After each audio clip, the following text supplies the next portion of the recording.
Three, two, one. The following Pulpery podcast is brought to you by The Goddamn Sauce. Go to thegdsauce.com for details to order all the sauces to replace your ordinary condiments. Welcome to the Pulpery Nerdcast with Brock and Ben. This podcast is where we discuss the nerd culture headlines that intrigue us and those minor details that enrage us.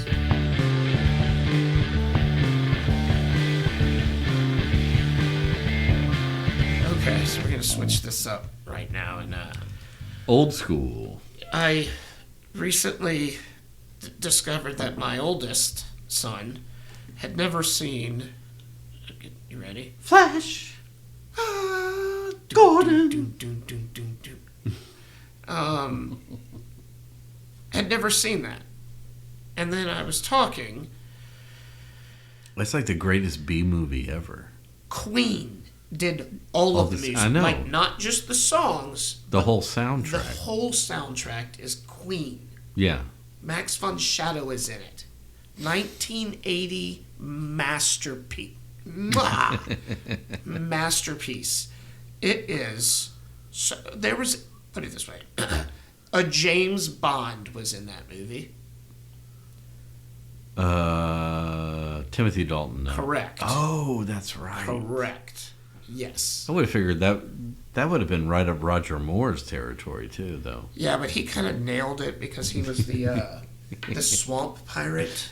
And they had that's Hans Zarkov. I didn't know who he was. They had the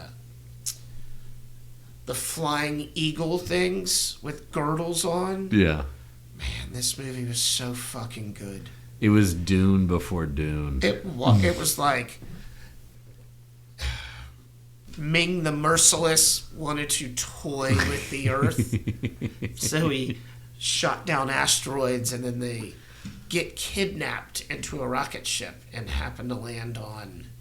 And wasn't that Hong Kong actor who was in like Big Trouble in Little China and shit? No. Hans Zimmer? No. Who was the main guy? Sam J. Who was Jones. the villain? Max von Sydow. Oh yeah, okay. He was in The Exorcist Yeah. and Flash Gordon. Yeah. He's the man. I want to say that this guy really was a quarterback. But, so think about this. You get kidnapped at gunpoint trying to leave the Earth. Yeah. Right? End up in a black hole. End up here. It's fucking brilliant. And then he has a football match fighting a whole bunch of little people. And then he's... I don't know. They reprogrammed the Doctor. It is brilliant. It's also so symbolic of a bad Hollywood stuff at that time. We're still trying to ride the Star Wars wave, your special effects are not up to snuff. And this was a lot of practical effects, which was hilarious in and of itself. Well, and all the original Star Wars stuff was practical effects, but they rode sky jet skis that you stand up on through the sky, and it was just like, oh, that is bad. That is bad. There's a couple of episodes in Community where Abed, the Pakistani, but I think so. But he's the film guy, and they do this it's one of their little outros things. It's the genius of Dan Harmon and the Russo brothers, but it's like starships, and they're in cardboard boxes, and that's exactly what this is. Exactly, yeah. Great.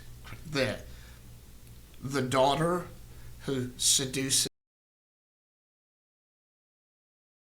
It's so good. They have a fight on a floating disc that moves. They're fighting with whips. Yeah. but the floor also has spikes that come out of it.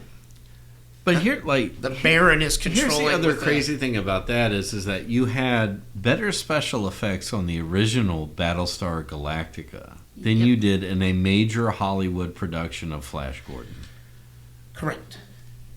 Yeah, all. And they were roughly the same time period. Yeah. Well, I was going to get to the superheroes because we went through that because this was the same time that we had the Hulk on TV. Yeah. Wonder Woman. And those weird Captain America TV the weird movies. Captain America. Then you had the Christopher Reeve Star Wars Superman movies. Yeah. Say it because you took it out of my mouth. He was a greatest American hero. Boom. There it is.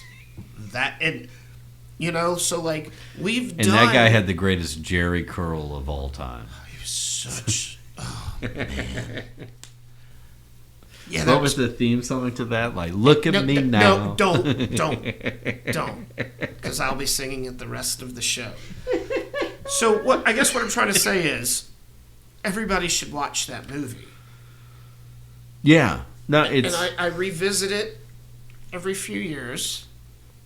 Well, just to appreciate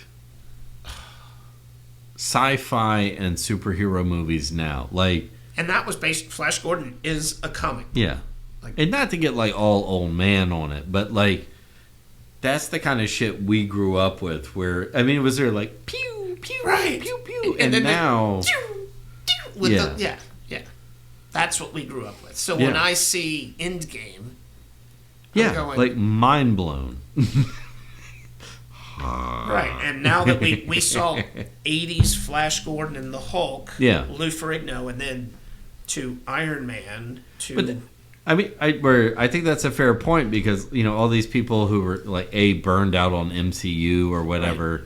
And you're going, like, first off, just appreciate that you have high-resolution computer CGI on this stuff. Facts. And it's not like a painted Coke bottle flying through. Or like where you can basically see the treadmill with like cotton clouds. Or some dude in like an all black puppet costume. Yeah. And the costume design, like everything was, and we'll move on after this. The scene where they have to trust and put their hand in that thing to stick them in the arm or not. Beautiful. Quicksand. I was terrified of I thought quicksand was everywhere as a kid. Sure. I was terrified. And I think this movie contributed to that. Well, I mean, that and like Indiana Jones and... The Princess Bride. Yeah, all of these. Yeah. Quicksand. I think Arnold Schwarzenegger got stuck in quicksand like almost every movie. And if he wasn't, it was Sly Stallone. Yeah. Quicksand, man, it was fucking everywhere. Everywhere. It was in this movie too. Quicksand. They just stole it from Lawrence of Arabia. That's all they did. Is that what it is? Like, is quicksand really a thing? Like, can I step in something and then, like, in 30 seconds be dead? Yeah. This doesn't make sense to me. Well, it's... Never mind. Yeah, I'm sorry. I've wanted to go down. It's fucking desert sinkholes. That's all it is. But, yeah.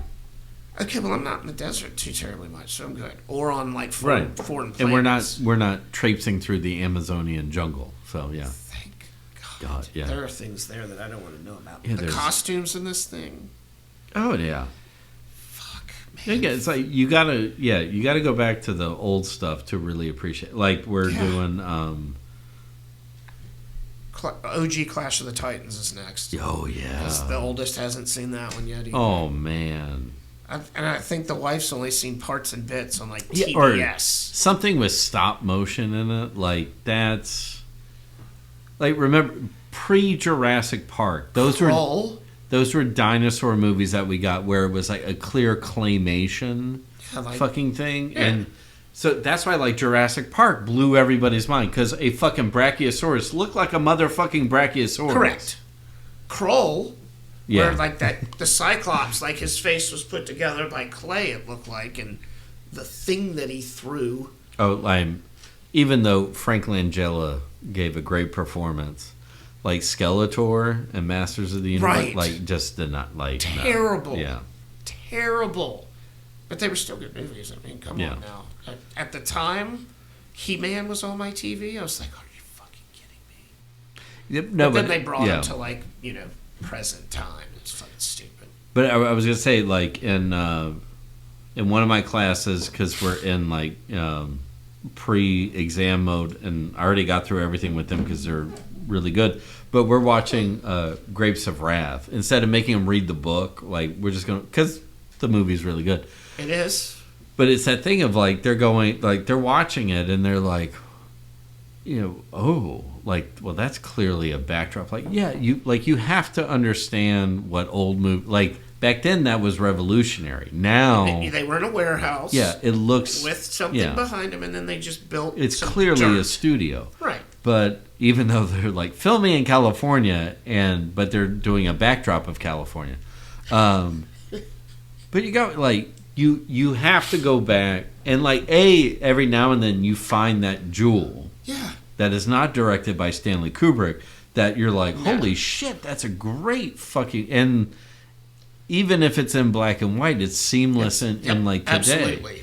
And then every Some now of and them then have aged well, like the masterpieces.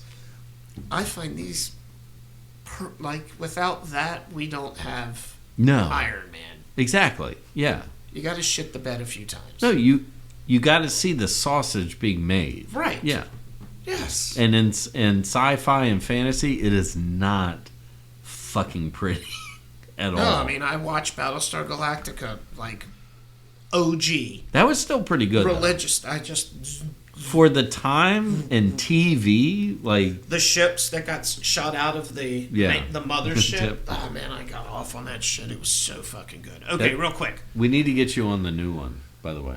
I'm all like start and stop with that. It's like one step forward, two steps back. I've gotten through the prequel pilot movie or whatever Yeah.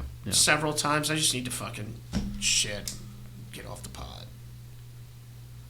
We need like a 2-week vacation. Yeah, that's exactly. I need Me that and for you more just reasons dork than out. one. Yeah. Speaking of it, what could take? God, man, All right, I'm so glad Fallout. Yeah. I was just trying to think, man. I put in hours. No. Hours. We're talking about. It's probably sum total at least 3 months of our lives. If I had to guess, yeah. I mean, if not more, or at least first round through. My toe is now in Red Dead Redemption 2 again because. Lord. Yeah. Let's say I did New Vegas at least 3 times. I did the Boston one. Yeah. Several times. Oh yeah. And the DC was I lost count. The DC was the one that got me into the series. Sure, yeah. That's But what got just- everybody in. Just from the pictures alone. Set designers nailed it. Yeah, and then Costume designers nailed it. And then to find out that one of the Nolans, not Chris, but Jonathan. Oh, my horse in Red Dead is Jonathan Wick. Jonathan. Jonathan. I'm not going to get into that. Maybe on the back end of this. Okay. But yeah.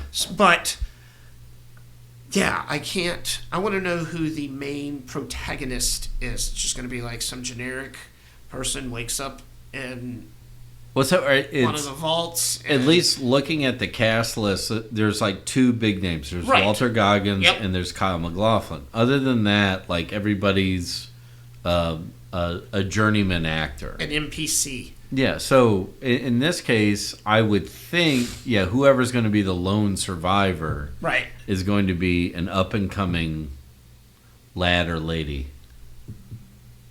Which is how they should do it. Yeah. And they should take cues from, like, how they did the lore on, The Mandalorian. Yeah. You could do that, or, what was the other one I was thinking of? Jesus fucking Well... Shit, we have 10 seconds, and I'm going to stammer through this. But yeah, We want to take this time to thank you for supporting the Pulpery Podcast. We are available on all podcast platforms, so please follow us and turn on the downloads. You can always delete them later. If audio is not your thing, we are on YouTube. Check out our page and hit the subscribe button, like our episodes, and share with all your friends. Follow us on all the socials for our latest content and additional takes on the latest stories and news. If you need a change for your taste buds, go to thegdsauce.com and change the way you think about the way you eat. From their signature goddamn sauce to their ghost pepper sauce, they have everything you need to rethink condiments. Help support an independent business by getting rid of your same old condiments and boss up with the goddamn sauces. We had another, so there was one of the big 4, 5 at this point events for WWE was Survivor Series this past weekend. War Games. As long as Triple H is in charge, they're all going to be big. Yeah, let's just admit to all that. of his big shows have been bangers. Yeah. All of them. I mean, not talking weekly. This is episodes. WWE War Games. Which is, let me pay. And in case my mother's listening, yes, we're talking about wrestling. Yes. So War Games is 2 full-size rings next to each other. In a cage. And then a giant cage over top of both of them. Dual cage match. 5 on 5. So they had the women's match, and those girls are crazy. Yeah. So you come in, 2 people start, and then you alternate, right? Until you get all 10 people in, and then it's a full-blown war. Which is great, fantastic. Dusty Rhodes came up with the concept. Ah. So Cody wrestling in Yeah. it, made sense. It's like things come full circle. I'm here for my father. I have to be in this match because my dad made it. And, that was a big thing. Seth even talked about it the next night. Io Sky climbed to the top of the cage, threw down a fish hook, basically, and brought up a metal trash can, put it over her body, and then dove off onto people. Last year, she did a moonsault. She did a backflip in one of those fuckers. Nice.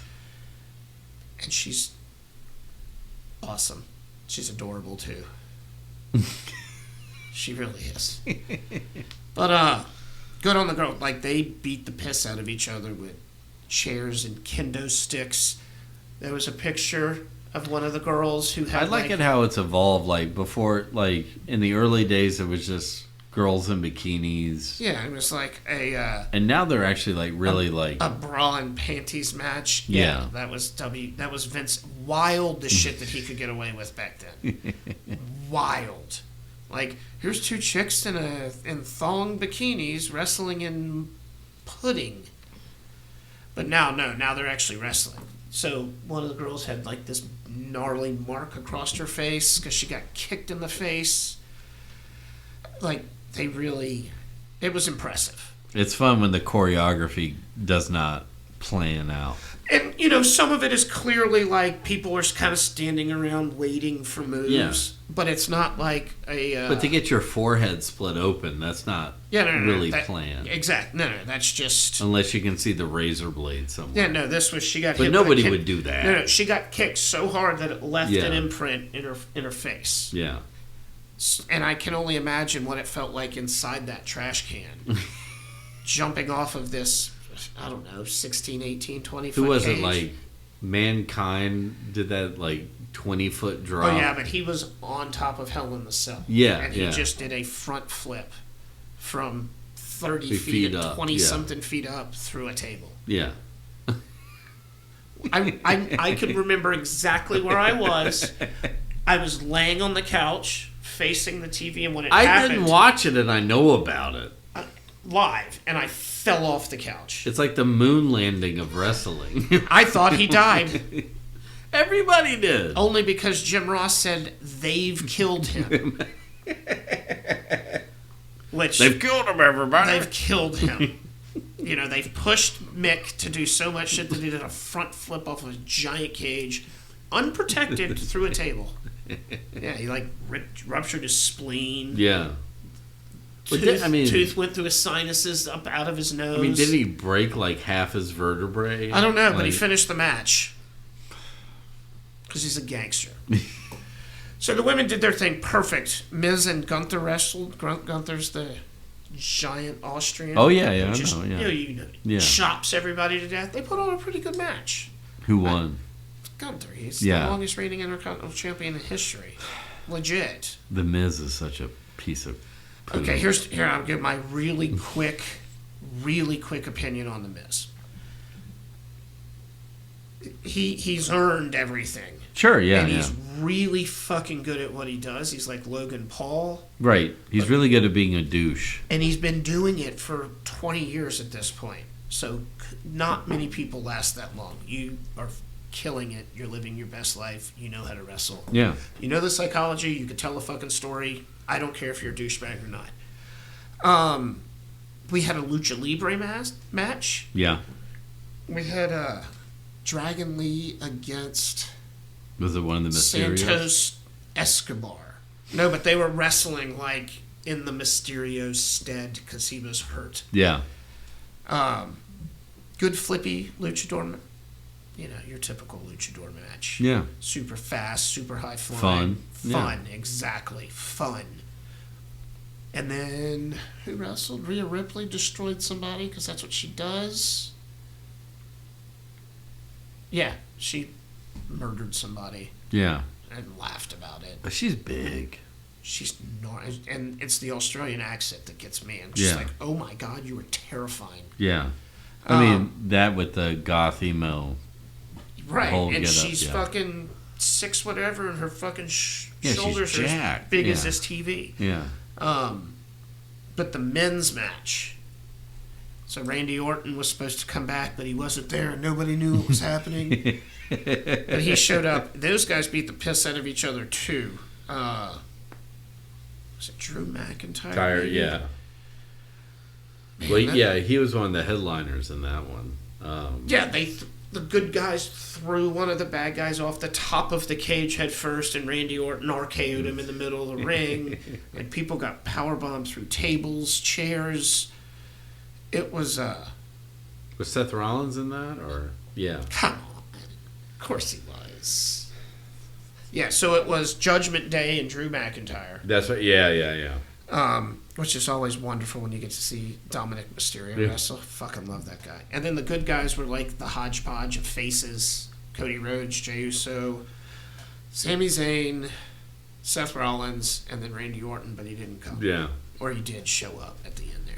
But Randy, has gotten, Well, he's been out for a while. Over a year, almost 2 years. Yeah. But he's always a big guy. He's like 6'2". But now he's like ripped. Like when Triple H came back that one time. Okay, I got you. Yeah. Ripped. Yeah. Which I think it was He's been drinking the protein shakes. It's his back. I don't think it's his neck. I think it's his back. So clearly he's going to work out his upper body to try to strengthen. Oh my God, he's huge. It was good to see him back after almost 2 years. He did Randy Orton things, and people loved it. He's always a crowd favorite. He is. Yeah. And now he seems to be he was always a little surly. When he was younger, he was known to like shit in people's boots and stuff. Yeah. And just be that guy. So seeing him now as like the old man and happy to be out there and just happy to be beating people up in front of kids, it's perfect. I live for this Randy Orton. Yeah. Yeah. He's like you. He's you in the ring. Yeah, he is. He's happy to be there. Now that John Cena's gone, now I can live through Randy Orton, at least until Triple H decided to fuck with the entire world. So, normally show goes off the air, the copyright comes in the bottom corner, wide angle, and scene. It's just to let everybody know we're turning it off. Nothing more to see here. I did that. And then I got a text from my son. So, they're in Chicago. That's a good son, by the way. There is a wrestler who is from Chicago. Yeah, that we never talk about. Ever. And I know I've given him shit, and he is a diva, and he... You've never cried about him ever? Correct. Ever. I've met him. His picture is hanging on my wall with my kids. Shows up.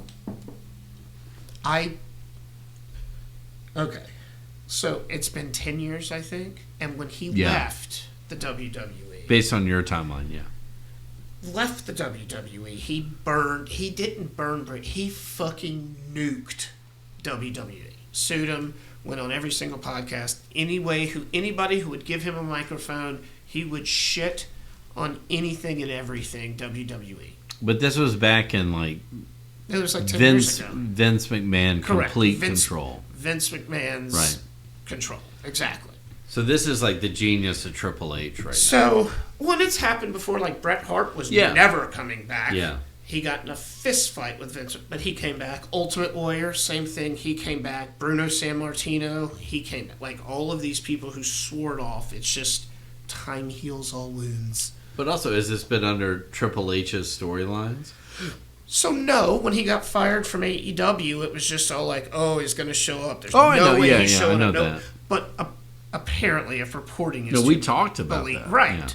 Is to be believed is, like, he signed the contract weekend of. Like, they had been talking or whatever. Well, what else is he going to fucking do? So, and he cut a promo Monday night where he was basically saying, like, yeah, okay, but this is he going to go into midget wrestling? Right, or like, this is where I need to be. I understand that now. Yeah. I'm a grown-up. I'm working with professionals now. Well, and I would think the WWE will cater to his personality better than AEW. What I just said, they're a fucking professional organization. I love AEW, don't get me wrong, but they are an independent. Like, they're inmates running the asylum. Well, and it's like, if somebody challenges Khan there, then it's like, okay, no, you're at, like, or WWE, it's like, also, you've already seen what CM Punk has built himself into. Correct. So it's like you're bringing him in for that reason. Put it this way, WWE, and now with UFC, whatever the fuck their organization is, they are organizations that know how to maximize a draw, and they just did it. Without even, with you're saying everything, they're the Don Kings of everything that you heard leading up to it was like, yes, it would be cool. It's in Chicago, but it ain't fucking happening. And guess what? It did. And then he showed up the next night and cut a promo. Well, and then it was cool.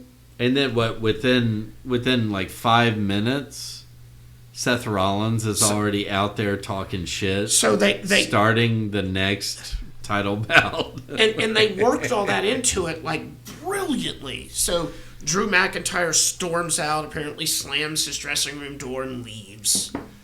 And Seth Rollins, once the cameras went off, but they were on, still rolling, he's, cussing and flipping him off and all that. And then the next night, they don't interact, but that's where they're headed.